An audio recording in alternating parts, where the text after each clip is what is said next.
ও মা তারা বসে না কাছে, রক্ত জবা সাথেই আছে। নমস্কার দর্শক বন্ধু, জয় মা তারা, জয় গুরু বামদেব, জয় মা কামাখ্যা মায়ের জয়।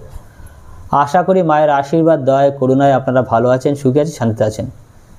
প্রজ্বলিত জীবন অনুষ্ঠানে আপনাদেরকে জানাই স্বাগতম। দর্শক বন্ধু, আমি জ্যোতিষতান্ত্রিক মাতৃসাধক শ্রী সুব্রত।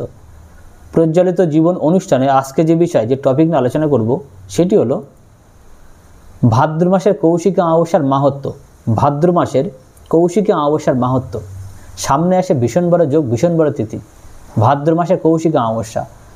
12টা অমাবস্যার মধ্যে সর্বশ্রেষ্ঠ অমাবস্যা, 1 নম্বর অমাবস্যা। এই অমাবস্যা থেকে অসাধ্য সাধন করা যায়, বিভিন্ন তন্ত্র প্রয়োগ করা যায়। বিভিন্ন তান্ত্রিকরা এই দিনকে ধনাত্মক ঋণাত্মক শক্তির কাজে লাগায়। বিভিন্ন সাধক, বিভিন্ন পণ্ডিত, বিভিন্ন তান্ত্রিকরা এই দিনকে মা তারা সাধনা করে সিদ্ধি লাভ করেন। কেন এত বিখ্যাত কৌশিকী অমাবস্যা, এটা নিয়ে বিস্তারিত আলোচনা করব। কিভাবে তারা মায়ের থেকে আশীর্বাদ গ্রহণ করবে সেটা নিয়ে বিস্তারিত আলোচনা করব। ভিডিওটি স্কিপ করবে না, শুরু থেকে শেষ পর্যন্ত দেখতে থাকুন। দর্শক বন্ধু, এখনও যারা প্রজ্বলিত পরিবারের সদস্য হননি, তারা দেখুন নিচে লাল রঙের সাবস্ক্রাইব প্রেস করে দিন ও পাশে থাকা বেল আইকনে প্রেস করে দিয়ে আমাদের পরিবারের সদস্য হয়ে যান। কৌশিকী অমাবস্যা বা ভাদ্র মাসে কৌশিকী অমাবস্যা কবে পড়ছে, তিথিটা কবে লাগছে? আগামী 22শে আগস্ট শুক্রবার বেলা 11টা 55 থেকে অমাবস্যা শুরু হচ্ছে। পরের দিন 23শে আগস্ট শনিবার বেলা 11টা 52 পর্যন্ত অমাবস্যা থাকছে। এই যে শুক্রবার 22শে আগস্ট বেলা 11টা 55 থেকে শুরু হচ্ছে, এই দিনকেই, এই রাত্রেই কিন্তু নিশি পুজো হবে, হোমযজ্ঞ হবে, তন্ত্রপ্রয়োগ হবে। কঠিন কঠিন কাজ এই দিনকেই করা হবে। মনে করুন যে কাজগুলো সারা বছর আটকে যাচ্ছে, আপনি বহু তান্ত্রিক, বহু পণ্ডিত, বহু সাধুর কাছে যাচ্ছেন প্রিয়জনকে ফেরানোর জন্য, বশীকরণ করানোর জন্য, বিচ্ছেদ ক্রিয়া করানোর জন্য, বিভিন্ন তন্ত্রের কাজ করানোর জন্য, কাজটা কোনো কারণে ফেলিওর হয়ে যাচ্ছে। কৌশিকী অমাবস্যা যোগে কাজ করালে সে কাজ হবে চ্যালেঞ্জ। কারণ এই দিনকে তান্ত্রিক, পণ্ডিত, যোগীরা ধনাত্মক ঋণাত্মক শক্তিকে কাজে লাগায়। বহু তান্ত্রিক আছেন খারাপ কাজ করেন, কেউ কারো ব্যবসা বন্ধ করে দিচ্ছে, কেউ কারো বিয়ে আটকে দিচ্ছে, কেউ কারো বিছনায় ফেলে দিচ্ছে, বান মেরে দিচ্ছে। এই ধরনের কাজও অনেক নেগেটিভ তান্ত্রিকরা করে। যাই হোক, আমরা এই ধরনের কাজ জানি না, করিও না। যদি কেউ আমাকে ক্ষতি করে সেই কাজ আমরা আটকে দেবো, সে ক্ষতি থেকে বাঁচিয়ে দেবো। এই ধরনের কাজ আমরা করি। আমরা তারা মায়ের পুজো পাঠ করি, হোমযজ্ঞ করি, মাতৃ সাধনায় ডুবে থাকি, মানুষের ভালো কাজ করার জন্য এই জগতে এসেছি। তো যাও বিস্তারিত যেটা আলোচনা করছিলাম, কৌশিকী অমাবস্যা কেন এত বিখ্যাত? বামাখ্যাপা অর্থাৎ বামদেব, সাধক বামাখ্যাপা অর্থাৎ বামদেব যখন জয়তারা জয়তারা ধ্বনিতে দ্বারকা নদের পারে শ্মশানে ঘুরে বেড়াচ্ছে, তখন সাধক বামাখ্যাপা এই দিনকে ছোট্ট মেয়ে, ছোট্ট দেবী রূপে ছোট্ট একটা মেয়েকে মা তারা দর্শন পেয়েছিল। তারপরে বাদবাকি ইতিহাস সকলেই জানে। তারপরে লক্ষ লক্ষ মানুষ তারাপীঠে ছুটে যান পুজো দেওয়ার জন্য, তন্ত্র প্রয়োগ করার জন্য, মায়ের চরণে নিজেকে মাথা রাখার জন্য, মায়ের কাছে শক্তি সাধনার জন্য, মায়ের কাছে মনস্কামনা পূরণের জন্য, মায়ের কাছে নিজের যন্ত্রণার কথা বলার জন্য। দেখবেন আপনি কৌশিকী অমাবস্যায় লক্ষ লক্ষ মানুষের ভিড়। তারাপীঠে তিল ধারণের জায়গা পাবেন না, কোনো লজ ফাঁকা পাবেন না, কোনো হোটেল ফাঁকা পাবেন না। স্পেশাল ট্রেন চলছে হাওড়া থেকে, মানে লক্ষ লক্ষ মানুষের সমাগম। পুজো দিতে গেলে আপনাকে ঠেলাগু থেকে পুজো দিতে হবে। শ্মশানে সারা রাত্রব্যাপী হোমযজ্ঞ হচ্ছে, পুজো পাঠ ব্যবস্থা হচ্ছে, তন্ত্র প্রয়োগ হচ্ছে, বিভিন্ন কাজ ওই দিনকে হচ্ছে। তো যাই হোক, আপনি তারাপীঠে যেতে পারেন কি না পারেন সেটা পরের ব্যাপার। এই দিনকে কি করবেন, যে কোনো তারা মায়ের মন্দিরে বা কালী মায়ের মন্দিরে আপনি যাবেন, নিজের নামগোত্র দিয়ে যজ্ঞে আহুতি দেবেন, যজ্ঞে আহুতি দেবেন। এই দিনকে গঙ্গা স্নান বা নদীতে স্নান করা অত্যন্ত পুণ্যের কাজ। শাস্ত্র বলছে, ধর্মীয় মতে, আধ্যাত্মিক মতে, পৌরাণিক মতে, আমরা যদি এই দিনকে তারা নামে ডুবে থাকতে পারি, কারণ যে তাড়াতাড়ি ডাক শোনে সে হলো তারা মা, যে তাড়াতাড়ি ডাক শোনে সে হলো মা তারা, তারা মা। শাস্ত্র বলছে বা ধর্মীয় মতে, আধ্যাত্মিক মতে, আমরা যদি এই দিনকে যজ্ঞে আহুতি দিতে পারি তাহলে আমাদের পাপের ভাগ কমে যায়, আমরা ঈশ্বরের কাছাকাছি পৌঁছতে সাহায্য পেতে পারি। এই দিনকে গঙ্গা স্নান করা অত্যন্ত পুণ্যের কাজ। আমরা মানব জীবনে প্রচুর অন্যায় করি, প্রচুর ভুলভ্রান্তি কাজ করি, মিথ্যে কথা বলি, অনেক পাপ করি। যজ্ঞে আহুতি দিলে পাপের ভাগ কমে যাবে। গঙ্গা স্নান করলে আপনার জীবনে পবিত্রতা নেমে আসবে, জীবন থেকে নেগেটিভ সমস্যা দূর হয়ে যাবে, দেখবেন জীবন সুন্দর হবে। তারা মাকে ডাকুন।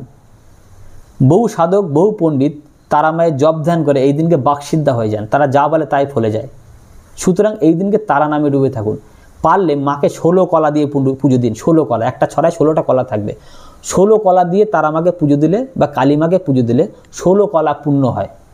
আপনি সাংসারিক জীবনে প্রচুর সমস্যা আছেন, হয়তো পারিবারিক সুখ পাচ্ছেন না, হয়তো ধার দেনা ডুবে রয়েছেন, হয়তো শত্রু আপনাকে ডিস্টার্ব করছে, মানসিক শান্তিতে নেই, শারীরিক কষ্টে আছেন, বিভিন্ন সমস্যার কথা জানিয়ে 16 কলা দিয়ে মাকে পুজো দিন। 16 কলা দিয়ে পুজো দিলে 16 কলা পূর্ণ হয়।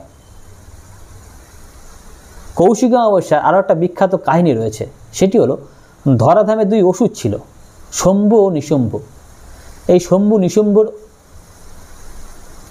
দাপটে ধরাধাম অতিষ্ঠ, যেখানে যে নিধন হচ্ছে, হত্যা হচ্ছে, মানে জীবকুল পুরো একদম ধরাশায়ী হয়ে গেছে। তখন সমস্ত দেবতারা ছুটে গেলেন প্রভু নারায়ণের কাছে, সমস্ত কথা খুলে বললেন। শম্ভু নিশম্ভের জ্বালায় ধরাধাম অতিষ্ঠ। তখন প্রভু নারায়ণ মা দুর্গাকে স্মরণ করলেন। যেই মা দুর্গা সেই মা তারা, সেই মা কালী। মা তারার কোষ থেকে আলোর বিচ্ছুরণ ঘটেছিল, বিভৎস একটা তেজ। সেই তেজে শম্ভু নিশম্ভ হত্যা হয়েছিল, নিধন হয়েছিল। তারপরে ধরাধামে আলো আসে। এই জন্য এই অমাবস্যার নাম হলো আলোক অমাবস্যা। কৌশিক অমাবস্যা মাহাত্ম্য সম্পর্কে বলতে গেলে ঘন্টার পর ঘন্টা সময় কেটে যাবে। এই দিনকে যদি তন্ত্রমতে প্রতিকার করানো যায়, হবেই হবে। যে কাজগুলো সারা বছর হচ্ছে না, সে কাজ এই অমাবস্যায় করা যাবে। তবে বেশি কাজ নিতে পারবো না, কঠিন কঠিন কাজগুলোই করব। কারণ সোজা কাজ করতে সবাই পারে, কঠিন কাজ করতেই ভালো লাগে। যদি আপনি বহু জায়গায় ঘুরেছেন, বহু আপনার দেয়ালে পিঠ হয়ে গেছে, আপনার প্রিয়জনকে ফেরাতে পারেননি, বশীকরণ করাতে পারেননি, বিচ্ছেদ ক্রিয়া করাতে পারেননি, বা বিভিন্ন তন্ত্রের যে কঠিন কঠিন কাজগুলো রয়েছে, তারা যোগাযোগ করবেন, চ্যালেঞ্জ সহকারে প্রতিকার। কারণ নিজেকে বড় কথা বলবো না, আমার হাত দিয়ে বহু মানুষের বহু কিছু হয়েছে। গুরুদেবের আশীর্বাদ, ঈশ্বরের আশীর্বাদ, আমি কাজ করতে পারি। তন্ত্রের সব বিদ্যা আমি জানি না, তবে যে কটা কাজ আমি জানি তন্ত্র কী করতে পারে সে খেলা আমি দেখাতে পারি। বহু সাধক, বহু তান্ত্রিক, বহু পণ্ডিত রাতের অন্ধকারে আমার কাছে কাজ করে নিয়ে যায়। এত বড় কথা বললাম। বহু তান্ত্রিকের কাজ আমি করে দিই, কারণ সবাই সব কাজ জানে না। তাদের কোনো ক্লায়েন্টের কাজ সে পাচ্ছে না, আমার দ্বারাই করিয়ে নিল, আমি করি। বহু তান্ত্রিক, বহু সাধকের কাজ কিন্তু আমার করে দিতে হয়। যাই হোক, এটা অনেক বড় কথা বলে ফেললাম। আমি নিতান্তই সাধারণ মানুষ, চেষ্টা করি। মাতার আশীর্বাদে কাজ হয়। মনে বিশ্বাস, ভক্তি, ভালোবাসা নিয়ে আসবেন, তবেই কিন্তু কাজ পাবেন। নেগেটিভ মাইন্ড নিয়ে কাজ করাবেন না। ভালো কথা বলুন, ভালো ভাবুন, মনটাকে মন্দির বানান, দেখবেন জীবন সুন্দর হবে। হয়তো অনেক জ্ঞান দিয়ে ফেললাম, আপনারা ভাবছেন কি বলছে, কিন্তু এটাই আমার মনের কথা। অমাবস্যা সম্পর্কে জানতে গেলে আমাকে ফোন করবেন। আরও কী কী তন্ত্র প্রয়োগ করা যায়, যদি আরও বিস্তারিত আলোচনা করার থাকে আমাকে ফোন করবেন। যদি চ্যানেলটা ভালো লেগে থাকে চ্যানেলটা সাবস্ক্রাইব করুন। যদি ভিডিও ভালো লেগে থাকে লাইক দিন, চ্যানেলটা সাবস্ক্রাইব করে আমাদের পরিবারের সদস্য হয়ে যান। যদি ভিডিও ভালো লেগে থাকে ভিডিওটা শেয়ার করে দিন, যাদের এই ধরনের সমস্যা তাদের সঙ্গে শেয়ার করে দিন। সকলে ভালো থাকবেন, সুস্থ থাকবেন, তারা নামে ডুবে থাকুন। কৌশিক অমাবস্যায় মা তারার পুজো দিন, মাকে ডাকুন, কোনো দুস্থ অসহায় মানুষকে কিছু খাবার দান করুন, দেখবেন মা তারা সন্তুষ্ট হবে। কোনো দুস্থ অসহায় মানুষকে একটা কাপড় দান করুন, দেখবেন জীবনে অন্ন বস্ত্রের অভাব হবে না। এগুলো করুন, মনটাকে পবিত্র রাখুন। সকলে ভালো থাকবেন। জয় মা তারা, জয় গুরু বামদেব, জয় মা কামাখ্যা মায়, জয়।